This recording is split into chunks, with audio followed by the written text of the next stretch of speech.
Du mazout lourd et épais charrié à la pelleteuse, l'importante marée noire causée par le naufrage de 2 pétroliers russes continue de susciter des inquiétudes. Les services d'urgence russes ont construit une voie d'accès pour intervenir au plus près du Volga-Neft 239, l'un des 2 tankers à l'origine de cette catastrophe environnementale.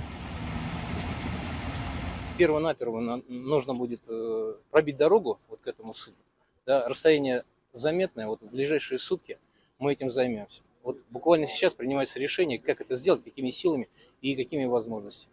C'est dans ce détroit de Kertch, situé entre la Russie et la péninsule ukrainienne de Crimée, annexée par Moscou en 2014, que 2 pétroliers russes pris dans une tempête il y a un mois y ont fait naufrage, provoquant une pollution massive dans la région.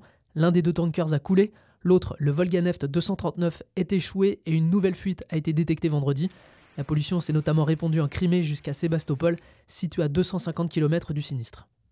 Пятен на сегодняшний день в акватории полуострова нет крупных пятен. Везде выбрасывают небольшие фракции на берег.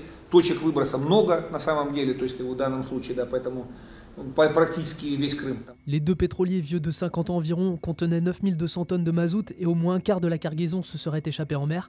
Et 200 000 tonnes de sable pourraient être affectées à terme, selon des estimations des autorités russes, au début de la catastrophe.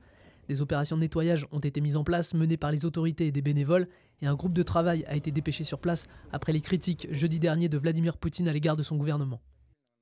Вижу и из той информации, которую получаю, делаю вывод о том, что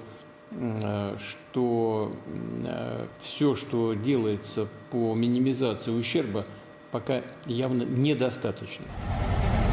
Du côté de la mer d'Azov, du mazout a également atteint les côtes de la région ukrainienne de Zaporijjia, en partie occupée par la Russie.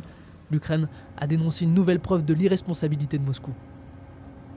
Ce n'est que lorsque l'ampleur de la catastrophe est devenue trop évidente pour en dissimuler les terribles conséquences environnementales que les dirigeants russes ont commencé à manifester leur prétendue préoccupation. Une catastrophe écologique en cours, donc, d'autant que le fioul qui s'est répandu est un fioul lourd, difficile à nettoyer. Plusieurs cétacés, dont des marsouins, ont déjà été retrouvés morts ces dernières semaines, ont déploré une ONG et un responsable d'un groupe de volontaires.